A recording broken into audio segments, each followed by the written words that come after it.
So hi everyone and welcome ulit dito sa video na to. And today, pag-uusapan natin tungkol sa pera. And bakit pag pinag-uusapan ng pera is very sensitive sa mga ibang tao like me.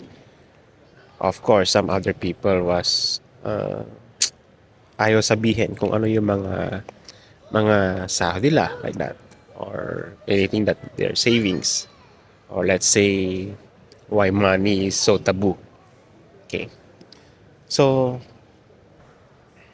I have a story to make because kagabi, hindi ako masyadong makatulog kasi I need to brought out this situation kasi I mean this experience of mine because nung nagkaroon ako ng work after my graduation, tinatanong kagad ako ng mga kaibigan ko and mga relatives ko kung anong trabaho mo? Which is, sinabi ko naman kung ano yung trabaho ko noon. Which is, nasa customer service ako. My first experience as a worker. After nun, so we're discussing about my work, ano yung mga ginagawa ko. And then, tinanong nila, magkano sahod mo? So, parang sa akin, is this normal? Kung may trabaho ka, kailangan malaman ng ibang tao, friends mo or family mo, kung magkakano yung sahod mo. When in fact, parang nung tinanong sa akin yon, bigla akong nagkaroon ng boundary not to tell. Kaso nga, parents ko sila, sinabi ko yung totoo, which is 150 pesos per day. I think that's 1998. Yeah. 150 pesos per day is not a lot as employee sa customer service. Di ko alam kung ano mabibili nun kung kukumpitin mo yung 150 pesos. Ngayon, mukhang dalawang dilata na lang ng sardinas ata yun.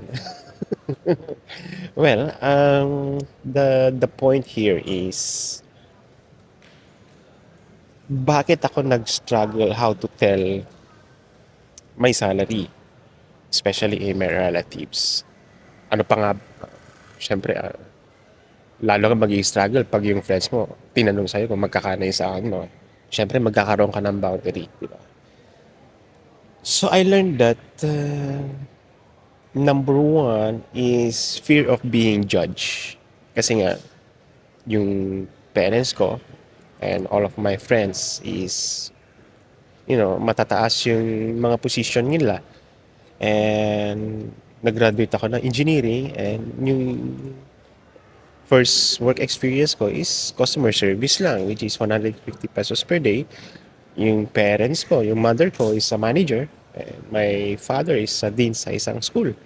So, imagine mo yung mga sahod nila, ang tataas. And my friends is pumunta sa mga ibang company na matataas yung mga sahod nila and nakuha nila yung mga position na gusto nila, which is I'm grateful to them too. But for me, it really struggles me kasi yung i-judge ka na 150 pesos lang ang sahod mo per day, ay, parang alam mo na yung mentality ng mga ibang tao kasi hindi naman natin control yung mga yon that wala pa lang, parang they will confirm, they will compare yourself, they will compare themselves to your salary na ay wala pala ito. Hindi pala karapat dapat. I don't know what's the term of that. uh, yeah, and the second thing is create comparison. Ayun na nga yung sinasabi ko, yung comparison. So iniisip ko naman, what if kung ako yung mataas ang sahod, let's see, sabihin ko 500 pesos per day at yung kakilala ko is tinanong ko is 150 pesos lang per day. So yung comparison ko doon is tatanungin ko siya, bakit ₱150 lang per day? So, syempre sasagutin niya ako. And my way of thinking na yon, if I will go for the negative side, ay, mas mataas yung sahod ko. No need to talk to him. Parang ganun na. And then, the ego is there. Tataas talaga yung ego mo. And for sure, yung ihi mo mataas. You feel like a king, kumbaga. When you're talking to your friend, mas lower sa'yo. We cannot avoid that. Meron yan. Sigurado meron yan. Next thing is, money connected to social status. Ayun na rin. Now, dito tayo nagkakatalo. Okay? Ito sa, I don't know kung ito ba is human evolution or human natural instinct na if they see that your money is, I mean, your sahod is mataas or your savings or malaki yung income mo, maganda yung social status mo. Well, when in fact, marami din akong kakilalang ganun na maganda nga talaga yung social status nila. So, it connected to your sahod sa social status mo. For example, malit lang ang sahod mo, they cannot, you cannot go to the places that you want. You cannot post. And then, the way your, the way your, the way your pananamit, the way you're talking to people, the way you go to other food stalls. Kung saan ka kumakain. Ayun, na nakikita ng mga tao yon. So, it really scary. Kasi nga,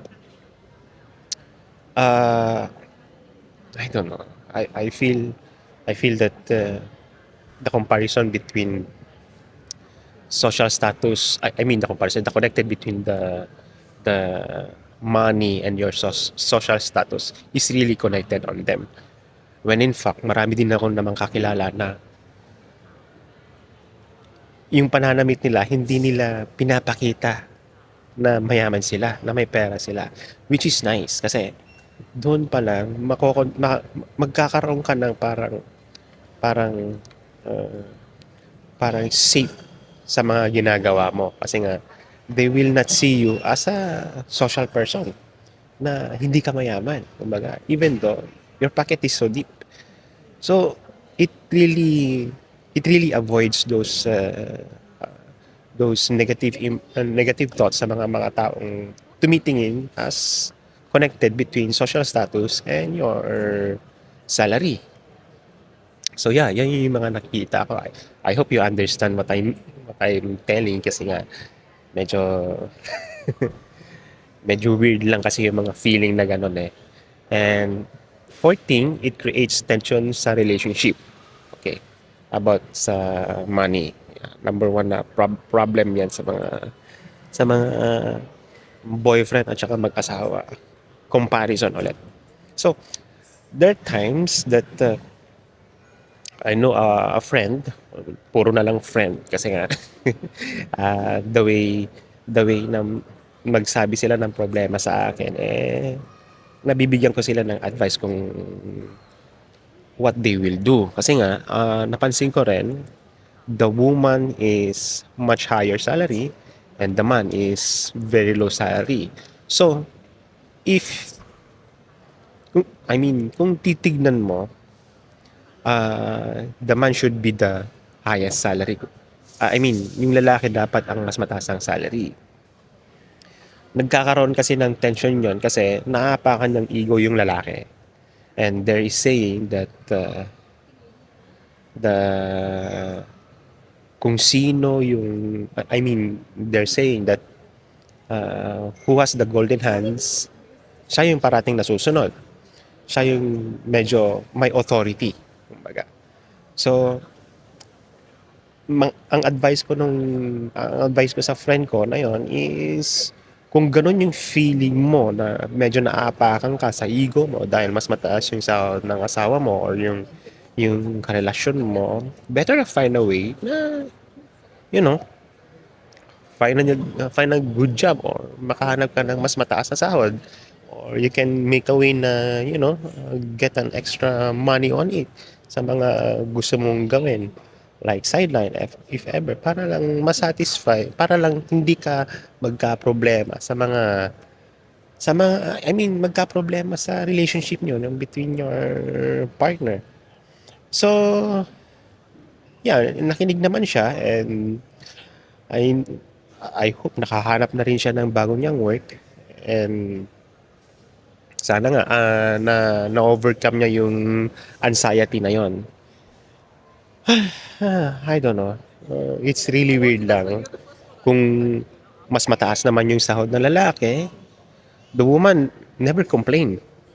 Kasi it was it was taken that a man is really yung bang mas authority sa lahat. When in fact, kung I mean, I don't know, maybe it's better to talk to your partner na pag-usapan nyo between the budget na lang kaysa yung I mean, mapag-usapan yung feelings nung mas mababang sahod kaysa yung nagkakaroon ka ng tension between your partner na ganito yung sahod ko, ganito ano magagawa ko. Mahirap yung gano'n. So, I don't know. Seems the summary of all this story na masabi ko is better to have a conversion to your partner or your family about money. Kasi especially yung mga taong pinagkakatiwalaan mo. Kasi sometimes the comparison cannot be di mo maalis talaga na dapat pag nasabi mo yung salary mo sa partner mo or your family, there will be a healthy conversation. What they can help and what they can teach you. Wala yung paghuhusga, wala yung comparison, and most of especially, you know, give and take. Diba? Kung kulang yung isa, you have the way to balance it out. Diba? And kung kinulang din yung isang partner mo, if you have the authority to help him or her, then help her. That's it. Yeah. Yun lang. So, hope you like this video.